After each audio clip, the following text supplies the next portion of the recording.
दोस्तों रिलायंस इंडस्ट्रीज की कंपनी जियो टेलीकॉम का आईपीओ आने जा रहा है और हो सकता है कि यह इंडिया के इतिहास का सबसे बड़ा आईपीओ हो। अब इसको लेकर बहुत सारी बातें निकल के आ रही है कि शेयर होल्डरों को क्या फ़ायदा हो सकता है, आईपीओ की क्या संभावना बन सकती है, क्या प्राइस बैंड रह सकती है और कितना बेहतर हो सकता है, आने वाले समय में क्या फ़ायदा दे सकता है। इन सारी बातों को इस वीडियो के माध्यम से समझेंगे। दूसरी तरफ यहाँ पे एनएससी का भी आईपीओ आने जा रहा है, इंडिया का सबसे बड़ा स्टॉक एक्सचेंज एनएससी, लेकिन जो लिस्टिंग है उसकी एनएससी पे नहीं हो पाएगी और उसके पीछे की वजह को समझेंगे और आने वाले समय में दोनों में से कौन सा वो आईपीओ है जो आपको फ़ायदा पहुंचा सकता है, क्योंकि ये दोनों मेगा आईपीओ है और बहुत सारा पोटेंशियल है। दोनों कंपनियां दमदार है। ऐसे में एक संभावना हर किसी के मन में होती है कि कौन सा जो है बेटर है, तो उसको भी समझेंगे इस वीडियो के माध्यम से। लेकिन फ्रेंड्स, उससे पहले अगर आप पहली बार हमारे चैनल पे आए तो चैनल को सब्सक्राइब कर दीजिए, एक बेल आइकॉन दबा दीजिए ताकि जब भी नया वीडियो बने पहला नोटिफिकेशन आपको मिले। वीडियो पसंद आए तो लाइक से जरूर कीजिए।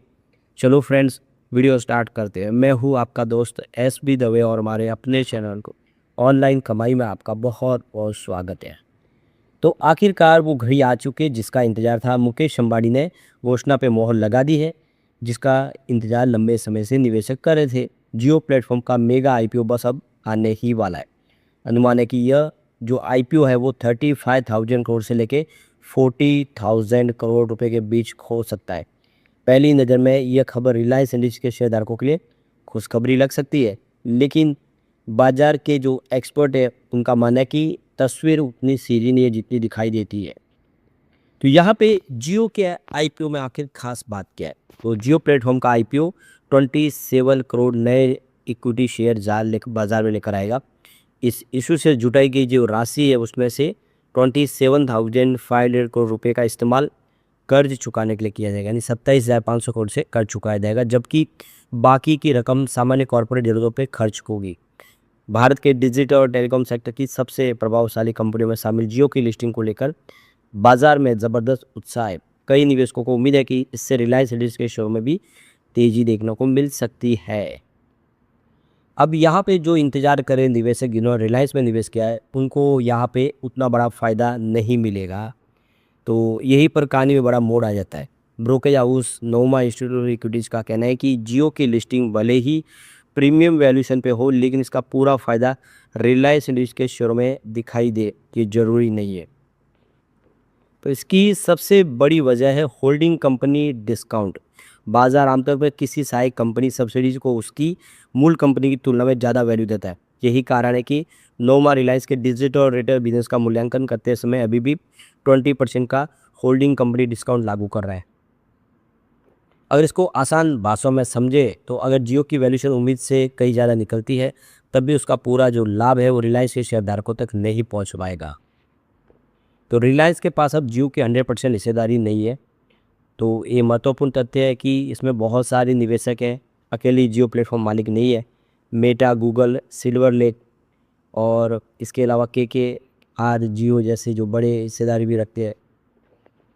तो इसका मतलब ये है कि जियो की वैल्यू बढ़ने का जो फ़ायदा केवल रिलायंस को नहीं मिलेगा बल्कि अन्य निवेशकों के साथ भी साझा होगा। आईपीओ के बाद मौजूदा शेयरधारकों की हिस्सेदारी भी करीब 2.9% कम हो जाएगी। अब सवाल निकल के आता है कि जियो की असली वैल्यू क्या है। तो जियो की वैल्यूएशन को लेकर बाजार में अलग अलग अनुमान लगाए जा रहे हैं। कुछ मीडिया रिपोर्ट में जियो की प्लेटफॉर्म की वैल्यू 160 अरब डॉलर बताई जा रही है। हालांकि यहाँ पे दौलत कैपिटल का जो अनुमान है कि इसमें काफ़ी बड़े जो अंदाजा एक उन्होंने कम लगाया है। ब्रोकेज हाउस के अनुसार जियो की वैल्यूएशन 110 अरब डॉलर के आसपास हो सकती है। इसमें रिलायंस इंडस्ट्रीज की हिस्सेदारी लगभग 66% है। यही वजह कि आईपीओ के बाद वैल्यू अनलॉकिंग कितनी होगी ये काफ़ी हद तक अंतिम वैल्यूएशन पर निर्भर करेगा। तो जो मार्केट एक्सपर्ट है उनका मानना है कि पिछले कई वर्षों से बाजार रिलायंस को केवल एक ऑयल टू केमिकल कंपनी नहीं बल्कि टेक्नोलॉजी और कंज्यूमर बिजनेस वाली कंपनी के रूप में देख रहा है। तो जियो और रिलायंस रिटेल की वजह से समूह की जो आय संरचना पूरी तरह से बदल चुकी है। अब कंपनी के एबिटडा का लगभग आधा हिस्सा कंज्यूमर बिजनेस से आता है। ऐसे में कई विशेषज्ञ मानते हैं कि जियो की भविष्य की ग्रोथ का बड़ा हिस्सा पहले से ही रिलायंस के शेयरों में शामिल हो चुका है मूल्य के अंदर। असली गेम चेंजर हो सकता है एआई और ग्रीन एनर्जी। तो एजीएम के बाद कई ब्रोकरेज फर्मों का ध्यान आईपीओ से ज़्यादा रिलायंस के भविष्य के दूसरे कारोबार पर भी गया है, यानी बहुत सारे बिजनेस कंपनी शुरू करने जा रही है। तो मार्केट एक्सपर्ट का मानना है कि रिलायंस के अगले बड़े वैल्यू क्रिएशन की कहानी केवल जियो आईपीओ से नहीं बल्कि एआई, इंफ्रास्ट्रक्चर, ऊर्जा परिवर्तन, नए उपभोक्ता कारोबार से लिखी जा सकती है। जियो आईपीओ निस्संदेह भारतीय पूंजी बाजार का ऐतिहासिक इवेंट बनने जा रहा है। इससे जियो के कारोबार में पारदर्शिता बढ़ेगी, नए निवेशक जुड़ेंगे और कंपनी के लिए स्पष्ट बाजार मूल्य भी तय हो जाएगा। लेकिन यहाँ पे गौर करने वाली बात है कि अगर कोई निवेशक केवल इस उम्मीद पर रिलायंस इंडस्ट्रीज का शेयर खरीद रहा है कि जियो आईपीओ के बाद शेयर में विस्फोटक तेजी आएगी, तो उसे अपनी अपेक्षाओं को थोड़ा संतुलित रखना होगा। बाजार की नज़र अब सिर्फ जियो पर नहीं बल्कि मुकेश अंबानी के अगले बड़े दाव एआई, ग्रीन एनर्जी और नई पीढ़ी के डिजिटल बिजनेस पर भी टिकी हुई है। ये आप खास ध्यान रखना है। अब देखिए एनएससी का जो आईपीओ आ रहा है वो अपनी कंप्यूटर स्टॉक एक्सचेंज पर ही लिस्ट हो पाएगा, एनएससी पर लिस्ट नहीं होगा। तो नेशनल स्टॉक एक्सचेंज जो है आईपीओ का इंतजार है, अब खत्म हो रहा है। सेबी की एजेंडी के बाद एनएससी का आईपीओ बाजार में लिस्ट हो सकता है जल्दी। आमतौर पर जब किसी कंपनी का मेन बोर्ड आईपीओ आता है तो इसकी लिस्टिंग बीएसई और एनएससी दोनों इंडेक्स पर होती है। हालांकि एनएससी आईपीओ सिर्फ कंपटीटर बॉम्बे स्टॉक एक्सचेंज यानी बीएसई पर ही लिस्ट होगा, इसकी लिस्टिंग नेशनल स्टॉक एक्सचेंज पर नहीं होगी। तो सवाल है कि आगे एनएससी पर लिस्टिंग क्यों नहीं हो रही, बीएसई पर ही क्यों हो रही है। तो यहाँ पे नियम जो बने उसके हिसाब एनएससी आईपीओ की लिस्टिंग के लिए अपने प्लेटफॉर्म पर नहीं कर सकता है। दरअसल जब निवेशक किसी लिस्टेड कंपनी के शेयर खरीदते हैं तो स्टॉक एक्सचेंज ट्रेडिंग एक्टिविटी पर नज़र रखने में अहम भूमिका निभाता है। इससे नियमों का पालन सुनिश्चित होता है, लिस्टिंग के नियम लागू किए जाते हैं। एनएससी अपने शेयर एनएससी पर लिस्ट होने का मामला हितों का टकराव यानी कॉन्फ्लिक्ट ऑफ इंटरेस्ट हो सकता है।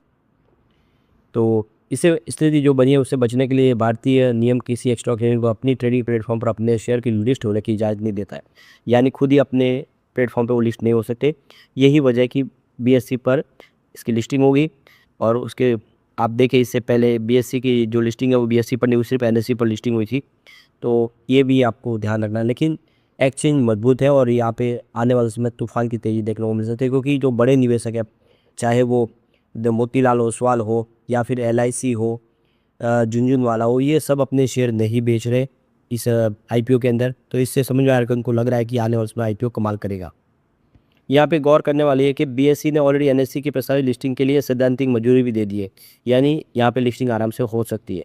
तो यहाँ पे एनएससी के आईपीओ के लिए देखें तो 30,000 करोड़ के आईपीओ की जो इसकी वैल्यूएशन दिखाई दे रही है इसका, और इसके लिए सेबी के पास इन्होंने ड्राफ्ट हेयरिंग प्रोस्पेक्ट जाके दाखिल कर दिया है। तो ये इशू पूरी तरह से शेयरधारकों की बिक्री पेशकश पर आधारित होगा। एनएससी का प्रस्तावित आईपीओ पूरी तरह से ऑफर फॉर सेल पर यानी ओएफएस पर आधारित होगा, जिसमें मौजूदा शेयरधारक कुल 14.89 करोड़ शेयर बेचेंगे। इस इशू के जरिए शेयरधारक सामूहिक रूप से एनएससी में अपनी करीब 6% की हिस्सेदारी बेचेंगे। तो यहाँ पे जो शेयर बेचेंगे उसमें स्टेट बैंक ऑफ इंडिया जो 2.48 करोड़ शेयर अपने बेचेंगे, जबकि MS strategic Mauritius limited 1.60 crore share बेचेंगे।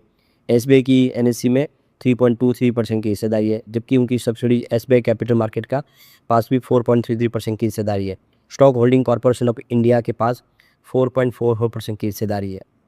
अब सवाल निकल गया दोनों में अंतर क्या है। तो जियो का आईपीओ फ्रेश इशू होगा और मिलने वाला जो पैसा वो कंपनी के पास जाएगा। एनएससी पूरी तरह से ऑफर फॉर सेल है, इसमें मौजूदा शेयरधारक अपने शेयर बेचेंगे, पैसा उन्हें मिलेगा, एनएससी को कुछ नहीं मिलेगा। और जियो की जो वैल्यूशन है वो 37,700 करोड़ के आसपास का लक्ष्य लिया गया, यानी $137 बिलियन का यहाँ पे आईपीओ की साइज़ हो सकते हैं। 11 लाख करोड़ से अधिक की उम्मीद। एनएससी 30,000 करोड़ का लक्ष्य है और बाजार पूंजीकरण 5 लाख करोड़ के आसपास ज़्यादा हो सकता है। अब जियो की जो प्राइस बैंड है 1000 से देख सकते हो कि 1350 के बीच रह सकती है, जबकि एनएससी की जो अनुमानित प्राइस है वो 2000 के आसपास रह सकती है, जो इस समय अनलिस्टेड शेयरों की प्राइस है। तो ये अंदाज़ा दोनों ही अच्छे हैं, उसमें अगर कंपेयर करें तो एनएससी में पोटेंशियल ज़्यादा है, आने वाले समय ये बेहतर करेगा। हमें इंतजार करना होगा आईपीओ का।